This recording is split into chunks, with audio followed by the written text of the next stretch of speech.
Yo, what's up, guys? Ricardo Man here. Welcome back, guys, to another movie review. And I'm gonna make another video of my most shocking slash disappointing movies of this year because there's a couple of movies I missed.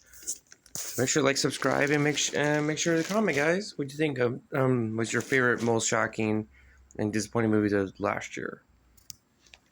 So before I get to my disappointing movies, there was two movies I forgot to mention, and that's The Watchers. The Watchers, for me, I know people did not like it because it was it's M. Night Shyamalan, which is his M. Night Shyamalan's daughter's debut.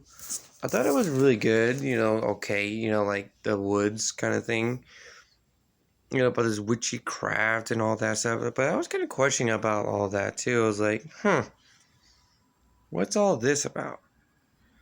So I got interested in it. I thought it was really good. Found this cabin, trying to figure out the backstory of these tall witchy walkers, these whatever. And it turns out the plot twist that at the end that the girl, the old lady, was one of the old witches. And I thought it was a good little plot twisty, but they didn't do much with the other characters. Kinda, but not really. But I thought it was okay. And then the other one is The Beekeeper. The only movie I thought that was really good and everything was in January or February of last year. Of course, you got Jason Statham, who was just this typical beekeeper taking care of this woman's, beehive. And then this kid from Zathura, or British Terabithia, killed her by, sending out people. And then, so he got pissed, so he's getting revenge. And that's what he did. He started killing people until he gets what he wants. At the end, he becomes like an assassin guy. I'm like, you went from a beekeeper to that guy now? Yeah, it was an interesting movie. No one ever talked about this, but I thought it was okay. That was really good. Got Jason Statham in there, so that was pretty cool. Okay, now let's get to my most disappointing movies of last year. And that is Ghostbusters Frozen Empire. Yeah, as much I love the last one, Afterlife, bringing back the old days of the Ghostbusters. I thought that was a really good movie. But then you got this. Got too many storylines going on here. I mean, I get you got Paul Rudd, like the stepdad, and you got the daughter with the ghost, and the original Ghostbusters. I get that. That's pretty cool. But what was up with the other one of the cast members with the librarian thing? And what was up with one of the old ladies coming back with that wrist thing? She wasn't at the end of the. She shouldn't be in the movie. She was part of the original. And I get he got Kingo in here. You got his backstory on this ice demon. I get that. And I'm sorry, but why did we need to bring back that news kid from the last, the last movie? And why did we need to bring back that black girl who was in what, Madam Web? Yeah, why do we need those two back? Because they were in the last movie. That's why. That was kind of stupid, to be honest. So they just brought those two back. And then the one thing I really hated, there was a couple things I did not like about it, is because the one of the sons was just dealing with that green goo ghost in the attic all day. In the entire movie, I'm just like, why are you here? We don't need you here. You'd be better off somewhere else. Yeah. I hated that too. Yeah, he could have went. Yeah, he didn't need to be in this movie. He could have sent him off to college, kind of like they did with Honey. I Blew Up the Kid. Like the actors who played Amy, they sent her off to college and she was never seen again in the movie. Hey, they could have done that. I would have been fine with that. And then this British guy. I'm sorry, but why didn't he need to join the final fight? He didn't even do anything. He was going to, after one of these ghosts who goes teleports from one item, one object to the next. We didn't even see him do anything. And then that's when they started starting to get into the fight, like the final act. And then after they were done, he just came out. I'm just like, why are you here? Who the fuck are you? Yeah, this was not my favorite or whatever the movie, but it's not bad. It's not good. It was, you know.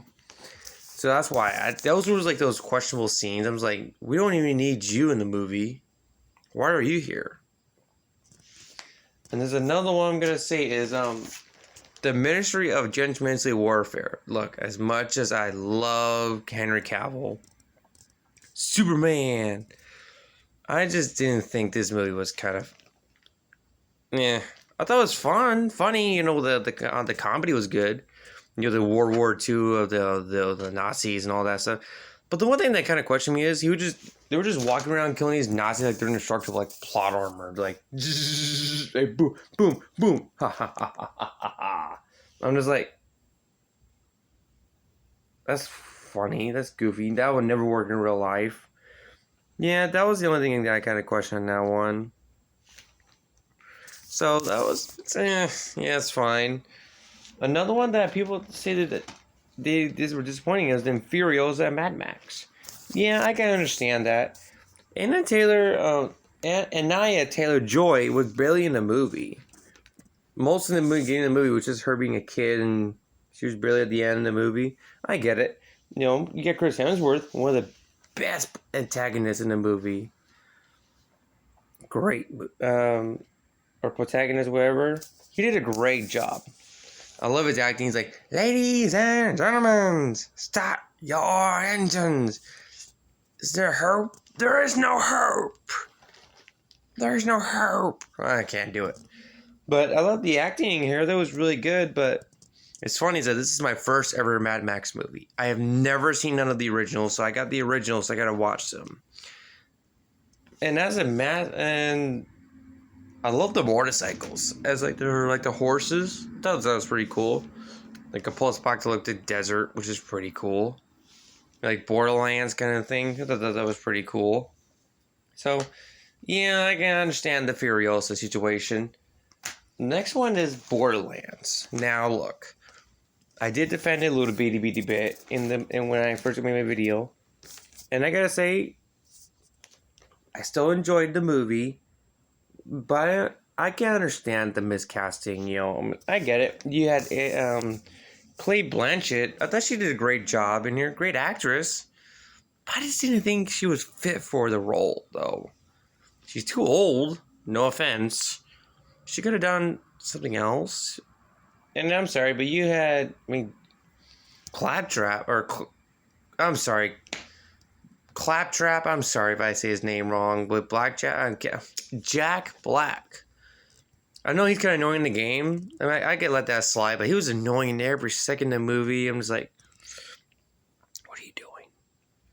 And of course, you got Kevin Hart making fun of his height. I'm just like, okay, that's funny, I guess. I mean, you got the little girl who played in, what movies were they? Oh, I'm sorry. Yeah, she played the young Gamora. She played the young Ahsoka in those movies.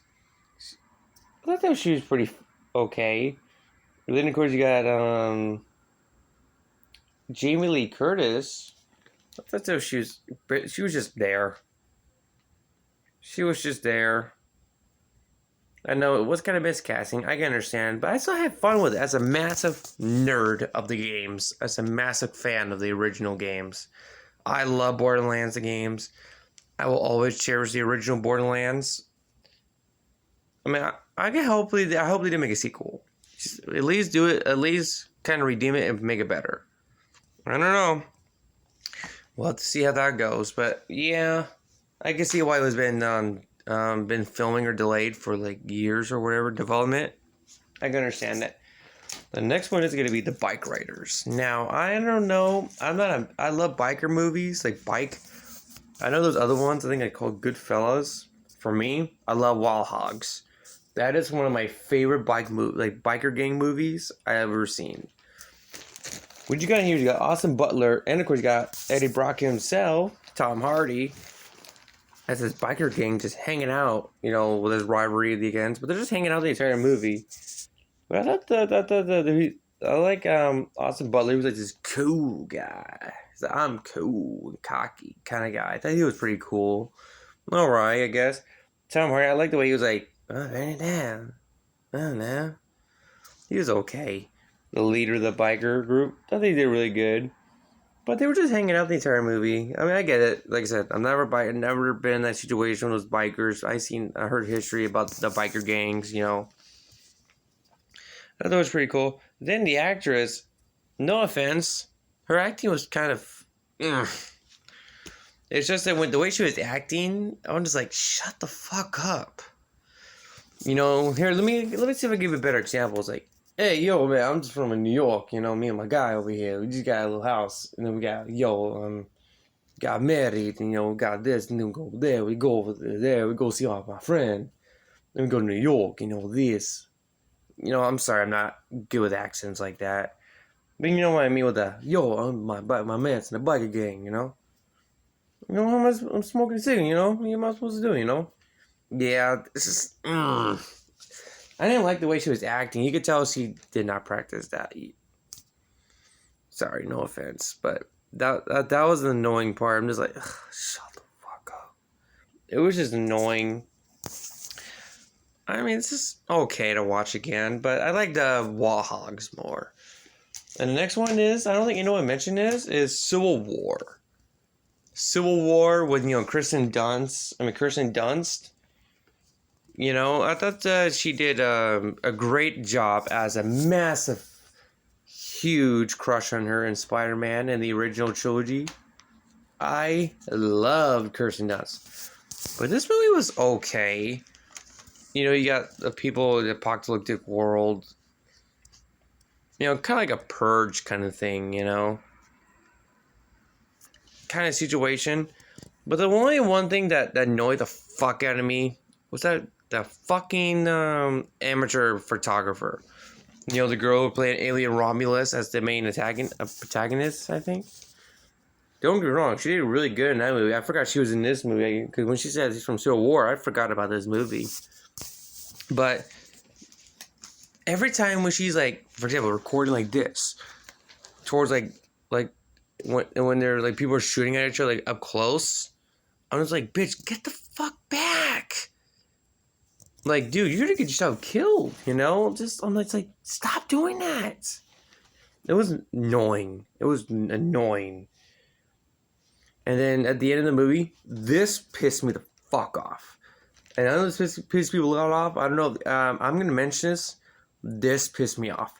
At the end of the movie, because they were going to the president, they were trying to kill him or something because you don't start off this. So they went to the White House.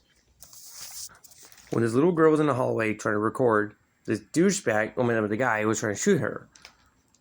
So Kirsten Dunst got in front of her, tried to push her down, and she gets shot.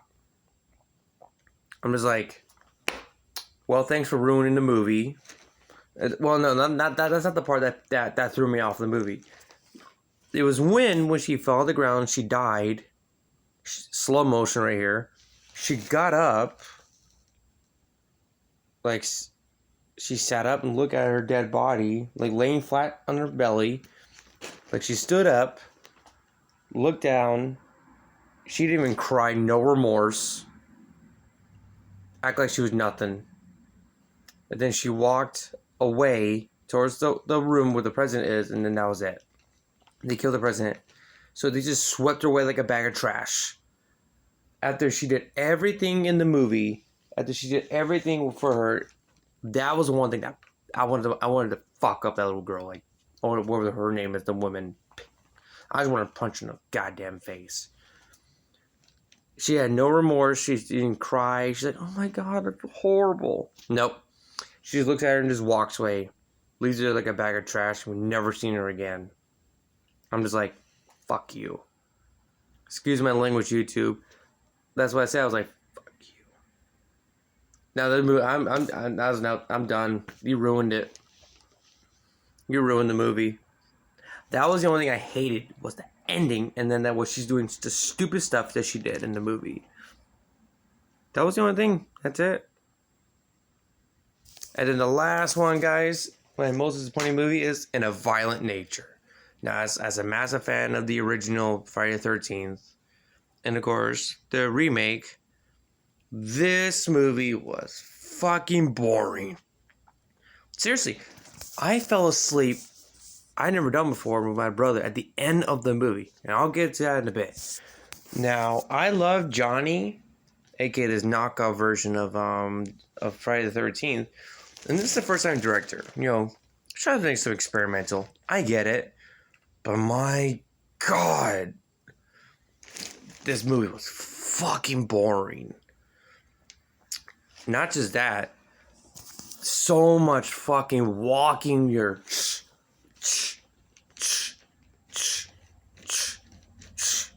Oh God, it was just annoying from like daytime to evening time to the nighttime to early in the morning. I'm just like, stop doing that. I was getting tired. I was just waiting for him to do something. Nothing. Just walking. So like, imagine like what happens if what Jason Voorhees does before he goes. Like what does he do in the background? That.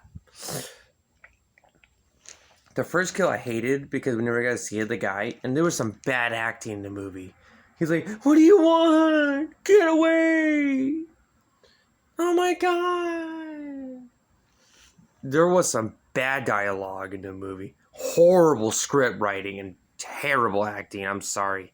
Terrible acting. And you could tell it's low budget because, you know, that. And then, of course, the one thing that annoyed the fuck out of me was that campfire scene when they were explaining the story of Johnny. Let me see if I can try to do this really quick. All they're doing is this. It's spinning around with the camera, spinning around telling the stories. I'm just like, stop. That was getting me not just tired, but I had a stress in my head. And it was hurting my brain. I'm just like, stop.